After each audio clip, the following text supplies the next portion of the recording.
Deadly mob boss. Rappers worship. You know, rappers, they love criminal activity. They love demonic shit. They love murder, stealing. They love it. You know, that's us. Shout out to us, man.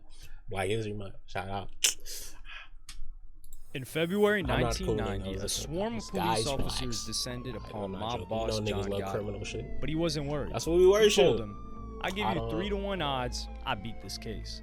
The following day, he was freed on a $100,000 bail, which was one of many times he outsmarted the legal system. Gotti was a suave and sophisticated mobster that the FBI couldn't catch, and he's worshipped by rappers everywhere. But why?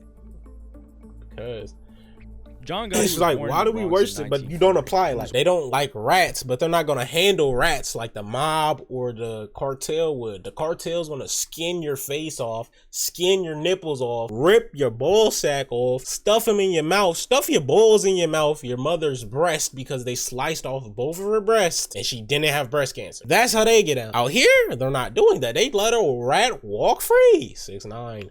Another one. Pushing please, pushing cheese. Gunna. I fuck with Gunna. I don't care. One of 13 kids in an Italian-American Catholic family.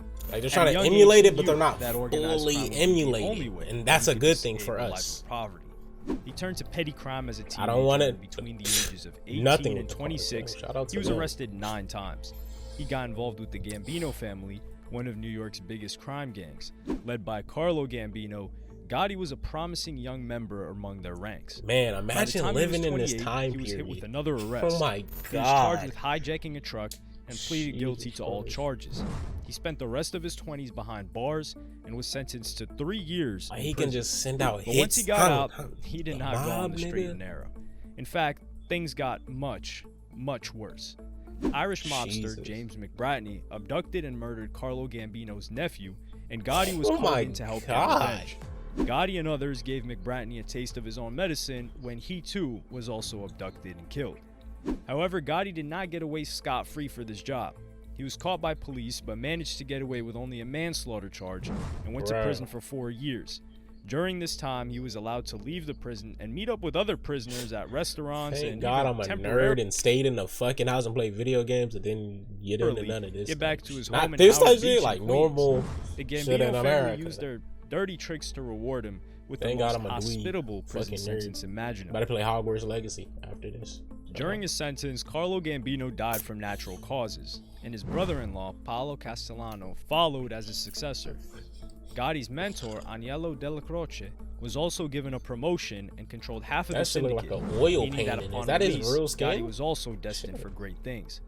A few years later, it became clear just how brutal Gotti could be. In 1980, his son tragically died in a motorcycle crash.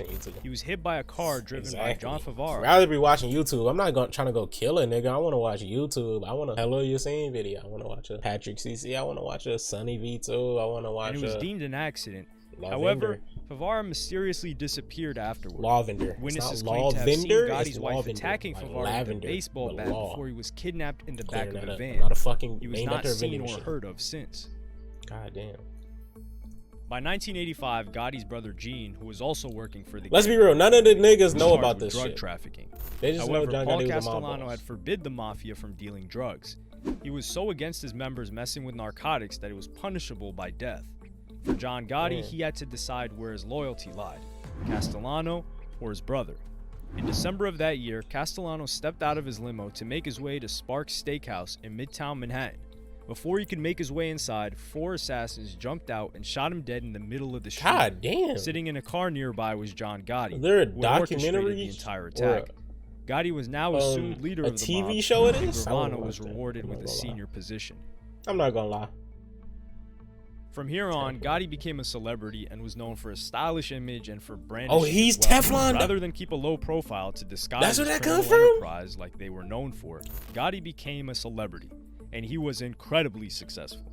It's estimated that Gotti was raking in anywhere from 10 to 12 million annually, Through which what? today could be worth around 50 million at least. How? He was faced with numerous prosecutions, but seemed invincible and outsmarted the justice system time after time again.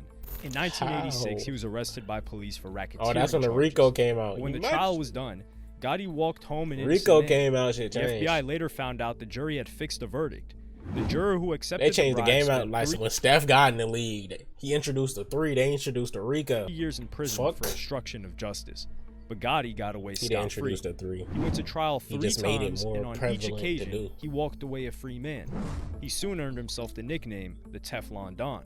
Teflon is used in non-stick cookware, and any charges against Gotti would never stick because either. nothing sticks to him. He was also known as Dapper Don because when he was on trial, he would bring an extra suit with him to wear after lunch. He was also mixing in famous celebrities. Clean. Whether celebrities really enjoyed his company or not is up for debate. That's a cool He reportedly nigga, once invited Frank Sinatra out for a meal, who said he couldn't make it because he was ill. Sinatra was later threatened by one of Gotti's goons, who said, "The next time John sends for you and you make up an excuse, I'll be the last face you'll see on this earth."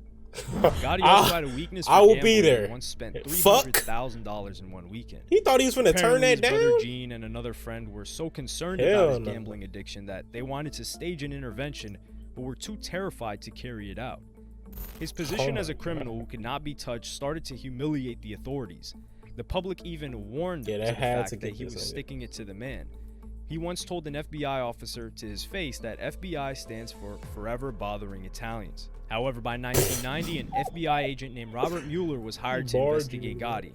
And if that name rings a bell, it's probably because he was also in charge of assessing whether Trump colluded with Russia or not during the 2016 presidential election. Mueller's tactic was to use John Gotti's lavish lifestyle against him. Gotti only dined out at the finest bars and restaurants, so this narrowed down the places you would expect to see him. Man, I'd be terrified to be in a stomping grounds, 3-block radius of this nigga, bro. at the Ravenite Social Club in Manhattan. Jeez. Another critical part of tackling Gotti was to take down the chain of command. Gotti was untouchable because he had others doing the dirty work, so they began arresting his associates too. Gotti was the Teflon Don and could hire the best attorneys that New York could offer, but his associates were seemingly not made of Teflon, and there were some crimes that stuck. And this is where they really went after Gotti. He told Gotti's associates that they could reduce their sentence dramatically if they would give any information on him. However, most members of the mafia follow omerta, which is a strict code of silence. But Mueller had a trick up his sleeve. Gotti was too careful to say anything incriminating while out in public, but the FBI did have tapes of Gotti criticizing his associate Sammy Gravano and calling him greedy. Sammy was doing jail time and taking one for the team by not snitching. But this footage of Gotti trashing him made him think otherwise about being loyal to his boss, who would backtalk him like that. In an event that shocked the FBI and the mob, Sammy came forward to testify against John Gotti. The FBI finally had something on the Teflon Don that stuck. In 1992, Gotti's legendary status as untouchable was finished.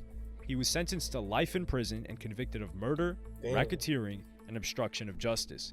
6 years later, he was diagnosed with throat cancer, and he passed away 4 years later in 2002. But his legacy lives in local lore, particularly in hip-hop. During the 80s and 90s, Gotti was all over the newspapers. At the same time, hip-hop was beginning to take off, and his position as a successful, suave, and deadly businessman fits perfectly into the image that gangster rappers wanted to portray for themselves. The first notable mention of the mafia in hip-hop was in the song Road to Riches by Cool J Rap in 1989, and this song included the lyrics "Be like John Gotti and drive a Maserati." It was the beginning of countless mentions of mafia members in raps. This was primarily the East Coast response to gangster rap, where they can make this subgenre their own by drawing upon references to East Coast crime gangs like the Mafia. John Gotti was the most notable mafia boss in the 80s, when the likes of Nas, Jay-Z, and Wu-Tang were growing up. In Nas' 1999 song, Quiet Niggas, he raps, "Please free John Gotti." In Jay-Z's The Ruler back, he raps, "I got great lawyers for cops, so dress warm. Charges don't stick to duties, Teflon." Since then, Rick Ross has named his entire album Teflon Don, one of Ross's greatest albums, and used this also as a nickname for himself. There are too many name drops of John Gotti. Said it like it was done. I mean, I say that shit constantly. That shit just threw me off. Aspirational tone. I'm like, I'm watching a docu-series like, this is real professional, nigga. Oh, damn. I know what I am, bro. It's clear that a lot of rappers could see themselves. Is he white? Or at No, least hello, you you seems mixed. John Gotti. He's mixed. In the earlier part of the 20th century, Italian Americans were often considered. No one white in 2022 is just saying nigga unless they're from like a urban area. Outcasts. An area full of niggas. No one white is gonna say that. He's achieving mixed. the American dream through traditional means, so had to resort to crime instead. Yeah. A very similar environment was experienced by Black Americans during the is. latter half of the 20th century. There's also the Robin Hood effect. A lot of Gotti's business would go back into poor neighborhoods in New York. Gotti's sister, Victoria Gotti, wrote in her book that many of them did take from the rich and often gave to the poor, while lining their own pockets, of course. Gotti was also sticking it to the system. Don't do this shit for free. For a lot of young rappers, the police were the enemy. And Gotti was humiliating them at every turn. Hollywood is also a factor, where movies like The Godfather, Scarface, and Goodfellas I still never watched the none of these movies. Particularly the mafia. That's the funny part. Never watched none of these. But certainly not least, rappers love having money. And John Gotti had a lot of money and had no problem showing it to everyone. Maybe it's just as simple as that. Funny thing is, they want to be like these niggas, but do these niggas even like you? Like, do they like you? Do they like you? I don't know. I don't know if they rock like that. But they like, what if they daughter wanted a nigga? Would they be cool? I don't know. Like, you want to be these niggas that don't. And that's all there is to it. Kind of strange. I don't know for sure though. I'm just guessing from like a movie I'll see or from shit I read. I don't know. He is very infamous. Like, I've never watched movies The Godfather, but I know this shit's based on this type shit, like real life shit. I think I watched like a docu. Like, bro, that shit is crazy, bro. Imagine living like this. Oh my, that's the worst light. Like, oh my god, I don't know. I guess you're like born into it's normalized or something. I don't know. That shit is terrifying. Just thought about me being a dweeb ass nigga. Look at me, the glasses. You can't even see my eyes. Look at the reflection. I got 4K vision in this shit. What do I look like being in the streets? What do you? Hey, y'all stay playing video. Don't indulge in no gangster shit, bro. If you in the trenches, get the fuck out of there. Stay in your fucking house. Be there, be square, be wherever you gotta be there. Know where to avoid all that. And yeah, I'm gonna stay in the suburbs.